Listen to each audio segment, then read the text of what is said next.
Hello and welcome, I'm Ellie Richardson and you are watching the World Reports on NewsX World. Let's take a look at some of the top headlines of this hour. Iran offers to help facilitate dialogue between Afghanistan and Pakistan after Islamabad declares open war on the Taliban and launches airstrikes on Kabul following broader clashes. Foreign Minister Abbas Araghchi says that Tehran stands ready to assist talks to reduce tensions and promote cooperation between the two neighbours.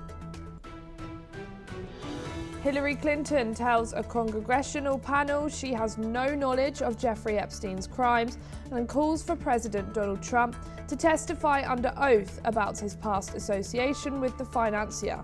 She testifies behind closed doors as Bill Clinton prepares to appear after both agreed to comply with a subpoena from Epstein investigation while all deny wrongdoing. The United States and Iran make progress in talks over Tehran's nuclear program, Oman says, but end hours of negotiations without a breakthrough amid a massive US military build-up and threat of a possible strikes. Mediator Oman confirms both sides will resume discussions after capital-level consultations, with technical talks set for next week in Vienna following meetings in Switzerland. Ukrainian and US officials meet in Geneva for post-war reconstruction talks despite a deadlock with Russia, as Kyiv seeks to finalise key settlement details at a trilateral meeting next month. Top negotiator Rustem Umerov says participants speak with President Vladimir Zelensky after the session, which follows a night of Russian attacks on Ukrainian infrastructure. Netflix says it will not raise its takeover offer for Warner Bros. Discovery, effectively ceding the media giant to a rival bid from Paramount Skydance. The streaming company says the deal is no longer financially attractive after Warner Bros. Discovery's board declares Paramount Skydance's proposal superior under its existing merger terms. A US official says at least 2 Americans are on a speedboat fired upon by Cuba's Coast Guard, leaving 1 dead and another injured off the island's northern coast. 4 people are killed and 11 wounded in Wednesday's incident, with officials saying others on board include a US visa holder and possible legal permanent residents. Denmark will hold a parliamentary election on March the 24th, Prime Minister Mette Frederiksen announces, amid a surge in support over her stance against US pressure on Greenland.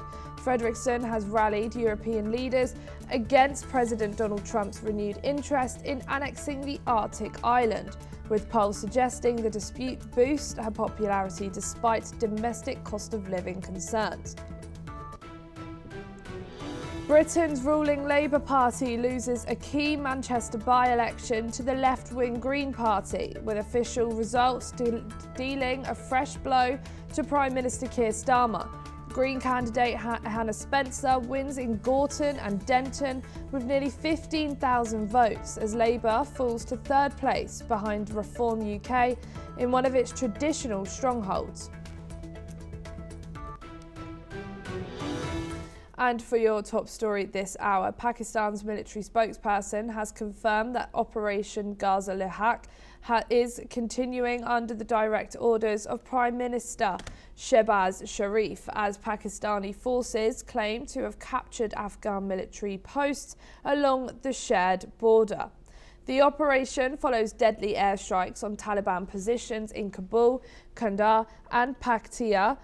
Afghan authorities, however, have denied these claims, stating that their forces captured multiple Pakistani army posts, killing 55 soldiers. Meanwhile, Pakistan's Information Minister Atullah Tahrar has rejected Afghanistan's account, saying only 2 Pakistani soldiers died in the conflict. Heavy conflict has been reported near the Torkham border crossing, leading to evacuations on both sides. Pakistan has vowed a decisive response to any further Afghan provocations, warning of serious consequences. We are now being joined by Lieutenant Colonel Himanshu Singh, who's a Defence and International Relations Analyst, joining us from New Delhi. Thank you so much for joining us here today on NewsX World. How credible are the competing narratives from Islamabad and Kabul about territorial control and military action, and what mechanisms exist to independently verify these claims on the ground? Good evening, Ellie. Good to see you. See, both countries will give their own version, because everyone has to not only give that they are winning, but also have to face the domestic audience. So both will give, and there's a state of fog of war where nobody actually gives out the correct picture, but still everybody claims that they are winning. Yesterday, Afghani news agency Tolo had given this news that they have started firing on Pakistan. Later on, it was confirmed by Al Jazeera, and by morning, I think it was there in all international newspapers. However, let's understand, both these countries are economically not in a state or bandwidth to have a sustained war, because economic crisis is there. Then Pakistan, as of now, is also facing internal crisis. Same goes for Afghanistan. Afghanistan also have a chaotic security vacuum where inside a lot of blasts are taking place. So I feel the credible report of both countries going into a war are very, very clear. However, how much the damage has been done is yet to be known, because both sides are giving contradictory states. So I feel, the Durand border remains a point of contention, because Afghanistan does not recognize it as a border. They feel some outsider had drawn a line without visiting, and people of their ethnicity have come towards the Pakistan. Pakistan blames that Afghanistan is not able to control TTP, which is creating a lot of terrorist attacks inside Pakistan. They want it to be controlled by Afghanistan. So this is the reason of contention, and that is why Pakistan had done few air raids inside Afghanistan, and a lot of civilians had died. But if we see, the retaliation was bound to come, because if any country, the sovereignty is crossed by airstrike and civilian die, they have to retaliate. They have no other option, and they have the right to strike back. But the problem is, both countries have their own strength and weaknesses. Pakistan's weakness is the economic fragility and the IMF dependence. Then they have internal insurgency in Khyber Pakhtunkhwa and Balochistan. Then the political instability because of the civil military coherence is also there. And same goes for Afghanistan. See, it's on a verge of economic collapse. It is a landlocked kind of a country. So they don't have any formal airspace and diplomatic isolation. Exactly the things will be known, I think, after a few days, when this thing all subsides, or maybe it's going to escalate. That all depends on how they want to address this issue, because Pakistan cannot put their boots on ground, because we know Afghanistan is known as the graveyard of empires. Nobody can actually sustain themselves because of the geography and because the kind of fighters they have. So Pakistan can only go and do pinpoint strikes and come back. However, because Afghanis indulge in guerrilla tactics, it will be difficult for Pakistan to control. And I don't think, America is going to indulge, because they have already burned their fingers once. China, yes, diplomatically from the back channel, they may try to negotiate, though Iran is somewhere trying to offer a hand of negotiation to both the countries. We have to actually wait and watch to see how this progresses, because something very important, Ellie, there is lack of mutual trust. Afghan do not trust Pakistanis, and especially in a month of Ramadan, when people are fasting, and it is a very, very pious month, attacking civilians is not viewed as something which was acceptable. So the news of attacking each other will keep coming. I'm really sorry, Himanshu, we've just come in with some breaking news, but we'll be back with you in just a second. We've just heard that His Excellency Minister of State at the Ministry of Foreign Affairs, Dr. Mohammed bin Abdulaziz bin Saleh Al Khalifi, held a phone call on Friday with the Deputy Prime Minister and Minister of Foreign Affairs of the Islamic Republic of Pakistan, Mohammed Ishaq Dar. During the call, the two sides discussed efforts to de-escalate tensions between Pakistan and Afghanistan with the aim of promoting security and stability across the region. He, the Minister of State at the Ministry of Foreign Affairs, reaffirmed the state of Qatar's full support for all efforts aimed at resolving conflicts through peaceful means and reinforcing the foundations of peace and stability at both the regional and international levels. This comes as Pakistan military spokesperson says 274 Taliban regime officials and terrorists have been killed since Thursday night. Pakistan military spokesperson further stated that at least 12 Pakistani soldiers killed and they have hit military targets in 22 locations in airstrikes in Afghanistan. We're now being rejoined by Lieutenant Colonel Himanshi Singh. Thank you for joining us back here for this breaking news that has now just come in. So we just heard that, and there's now been some conversations. What do you think we'll get out of this? Do you think that we will have some diplomacy talks between Afghanistan and Pakistan, or do you think they will just keep fighting? As I brought out, both countries, they do not have the economic bandwidth to fight because both are actually struggling inside to keep the economy, which is already on a ventilator, alive. So they would definitely want to have de-escalation, but there are few conditions, like as I brought out earlier, Pakistan want Afghanistan to control the TTP. There are extra players in the peace dialogue.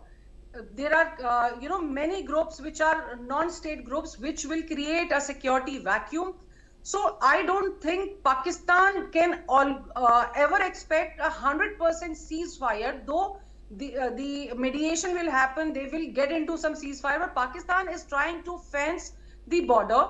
Afghanistan does not accept it as a border. People want to come and go on the both sides.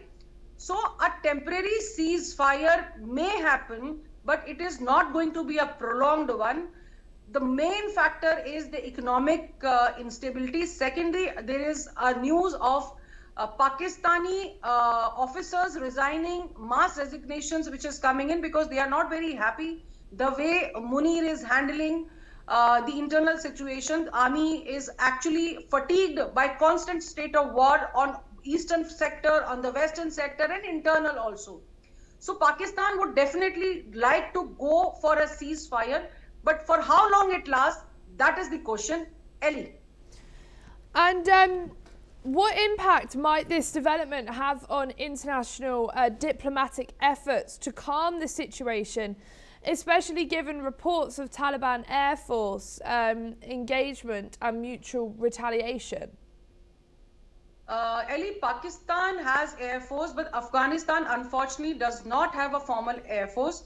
So that is one major drawback which they have. However, they have a regular kind of army which is under Taliban, and they have some good weapons which were left by Americans while they were evacuating themselves in 2021. Geopolitically, as I said, America is already engaged somehow with Iran. Iran does not want Afghanistan's spillover to come because there will be a refugee crisis if this thing goes on. China has their investment in CPAC and they don't want it to be jeopardized. There are a lot of players in this area in Pakistan and in Afghanistan whose stakes are very high. So people would like, many countries would like them to calm down and de-escalate because it is not solving any purpose and it is not going to be a permanent solution for anything. This will keep happening. But as of now, geopolitically, nobody wants this to flare up because people are already eyeing what is happening in Iran and how America is going to react to the bigger boiling pot which is there in the Middle East. So I think this will come down, but I think it's going to be very, very temporary, Ellie, because both countries are very, very weak, and people, when they don't have food to eat and they don't have basic amenities to be met, they actually try and push over. And this is one reason Pakistan tries to get engaged everywhere. Moreover, Pakistan has committed Bagram Air Base to US, and Pakistan is somewhere trying to bring the Taliban government down. Taliban government is looking for stability and legitimacy in the UN by other countries also. So the differences are vast, and the stakes are high. So they may bring it down, but it is not going to go away, and it will not be a permanent ceasefire. Ellie. Thank you so much, Himanshi Singh, but please don't go anywhere, as we will be joining back with you very soon. Canadian Prime Minister Mark Carney has arrived in Mumbai today for his first official visit to India, aiming to reset the often tense relationship between the two nations. Carney will meet business leaders in Mumbai and initiate talks on a comprehensive trade agreement, expected to be finalised by November. He is also scheduled to visit New Delhi for discussions with Prime Minister Narendra Modi. Relations between Canada and India deteriorated following explosive allegations made by former Prime Minister Justin Trudeau regarding India's alleged links to the assassination of Canadian Sikh separatists. India has firmly denied any involvement in the incident. We're now being rejoined by Lieutenant Colonel Himanshi. Thank you for joining us back here on NewsX World.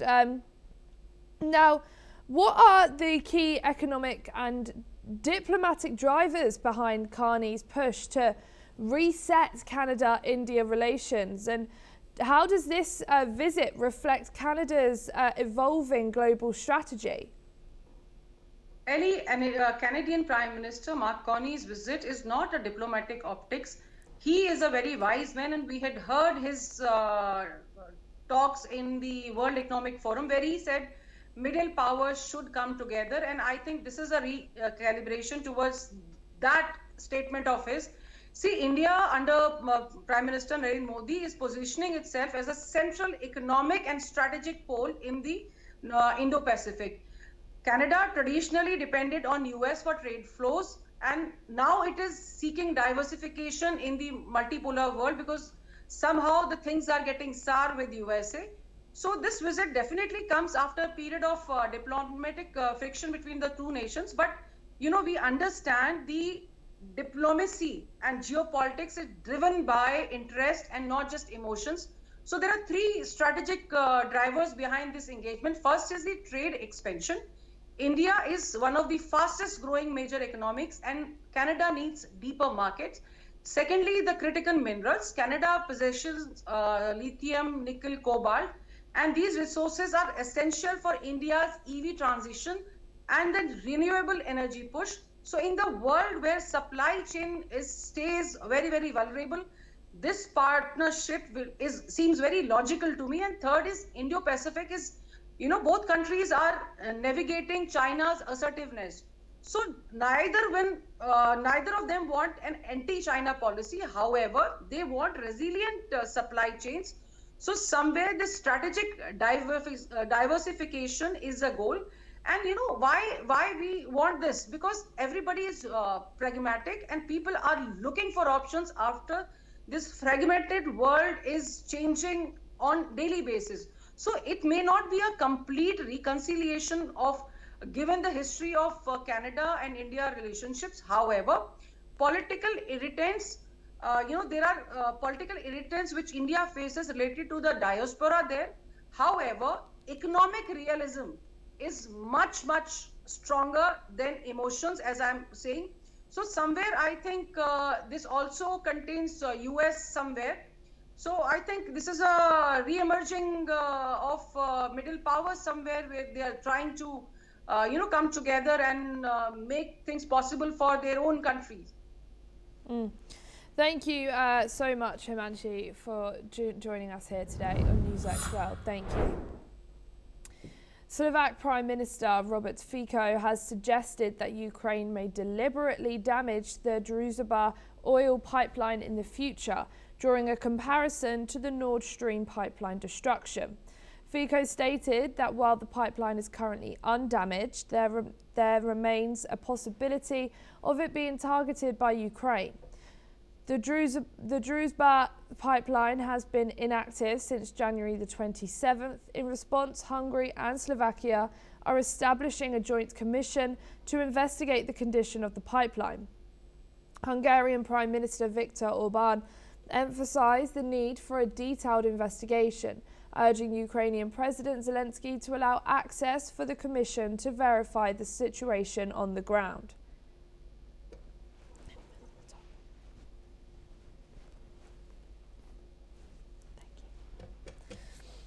Slovak Prime Minister Robert Fico has suggested that Ukraine may deliberately damage the Druzhba oil pipeline in the future during a comparison to the Nord Stream pipeline destruction. Fico stated that while the pipeline is currently undamaged, there remains a possibility of it being targeted by Ukraine.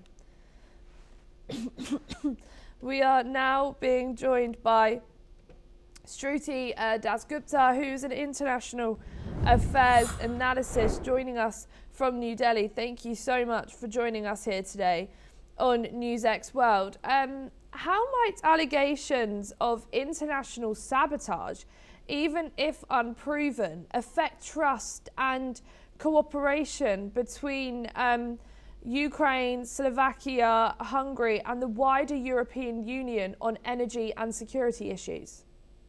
Well,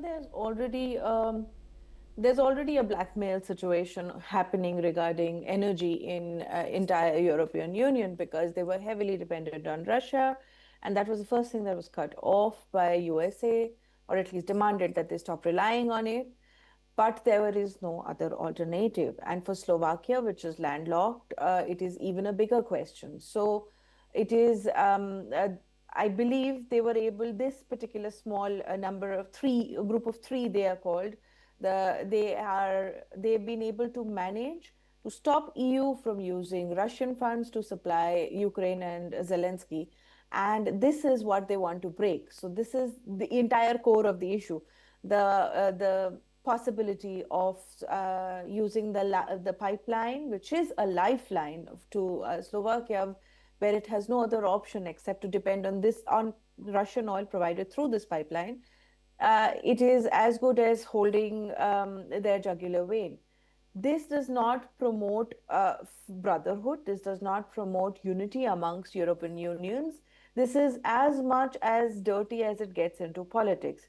Thankfully, Fico had something else at his hands where he was able to stop the fuel supply to Ukraine, which would cripple Ukraine themselves, because India is not selling the same amount of fuel to them. So they're pretty dependent on whatever little resources they do have available to them. So now Zelensky, that's why, has had to invite them over for a conversation. What they want is to break up this coalition of three, these weaker three nations, because to pass any resolution against Russia and to access the $300 billion or 280 billion euros worth of Russian frozen assets, they need a unanimous say. So EU, I believe, even its leaders were very disappointed when these three decided to vote against them, and they were not able to pass the resolution, and they had to do some juggling around of resources in terms of loans and packages and how they will deliver it. But when push comes to shove, when you actually have to move the money, even EU is finding itself difficult and short of ways of making it happen. So hence, there might be a clandestine nod to Zelensky to go ahead and try and press this particular jugular vein to see if they can get a response. But such a response will definitely prove to be the fatal weakness of Ukraine, because it will show that they are downright dirty when it comes to their politics. They do not honor their word. They do not ensure that the weaker nations don't have to bear the brunt of what Ukraine's war is with Russia. Thank you, Shruti. Please don't go too far, as we will be joining back with you very shortly. Ukrainian President Volodymyr Zelensky has invited Slovak Prime Minister Robert Fico to Ukraine to discuss a range of issues, according to Zelensky's office. The invitation follows a tense exchange regarding the Druzhba pipeline, with Fico mentioning that Ukraine could potentially damage the pipeline in the future. The two leaders are holding discussions to address the escalating concerns and maintain bilateral relations. We're now being rejoined by Shruti Dasgupta. Thank you for rejoining us here today on NewsX World. How might Slovakia's recent positions on energy transit, military aid and EU policy towards Ukraine influence the tone and substance of these proposed discussions? Well, this is not the discussion that they would probably be having is not on what EU is saying, not on the military this thing. It would be purely based on their own strategic interests. Slovakia would definitely has problems. It is landlocked. It does not have sea route exposure. It is dependent on laying pipelines. Laying a oil pipeline, laying a LNG pipeline, laying any kind of pipeline throughout the continent of Europe is not a single day's job. It cannot be done just because today you want to turn off the taps of Russia or today you want to turn on the taps for Ukraine. It doesn't work that way. So this is blackmail 101 for Slovakia, that either you accede to our demands or we will turn off the tap. But this meeting is only going to go forth where they will say, this is all we have. If you don't allow fuel, we won't allow fuel. They don't have any other recourse. Nobody else is going to provide fuel and any other way to them. Iran's blocked. China is dependent on Russia. US fuel is a bigger conversation, which EU has promised to take but has not promised to take. The fuel, crude oil, all crude oil is not the same. The US crude oil needs a different setup for refining, which European unions do not have. European Union has promised things to USA and Trump, but the individual companies that will be forced to buy this oil are going to have a different setup altogether. That is also not going to materialize overnight. So there is a huge vacuum that they're trying to create in the name of energy, where the only resources available to people are Russian, but they are sanctioned. There is already other actions that EU has taken. They have put sanctions on the banks used by this small coalition of three on how they used to pay to Russia. And so there is when this meeting happens, they are going to just unlock this particular strategic interest, that either if you don't touch this particular state, or we'll actually throw our weight against Russia. I think this would be probably the only recourse available to them, because although Ukraine is dependent on a part of its diesel input from Slovak, but they would not be very, very essential. Ukraine can find other ways to get it, but it will be difficult and more expensive. So right now, strategic autonomy I'm really sorry, Shruti, we're just running out of time, but it was a pleasure speaking with you. Thank you for joining us here today on NewsX World. Thank you. UK Prime Minister Keir Starmer has described Labour's by-election defeat to the Green Party in Gorton and Denton as disappointing, acknowledging voter frustration. Speaking after the result, Starmer said the loss showed the need for Labour to listen more closely to local concerns and rebuild trust on the ground. The by-election saw the Green Party secure a surprise victory, dealing a blow to Labour in a seat it had previously contested strongly.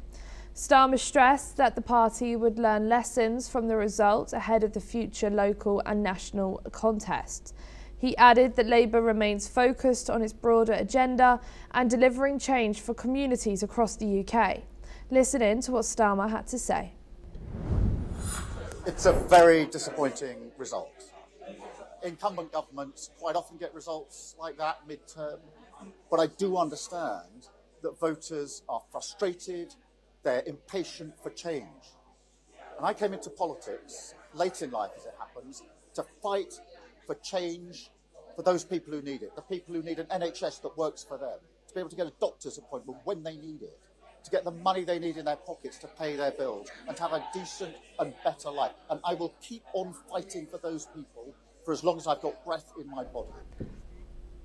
We have some breaking news for you now. Ghana's foreign minister said 55 Ghanaians had been killed while fighting in Ukraine, among hundreds of Africans said to have been lured to fight there for Russia. Minister Sam Okudesto Ablakwa said on X that they were informed that 272 Ghanaians are believed to have been lured into battle since 2022, for which an estimated 55 have been killed, 2 captured as prisoners of war after meeting with his Ukrainian counterpart in Kyiv. That is all we have time for this hour. Keep watching NewsX World for more news updates from around the world.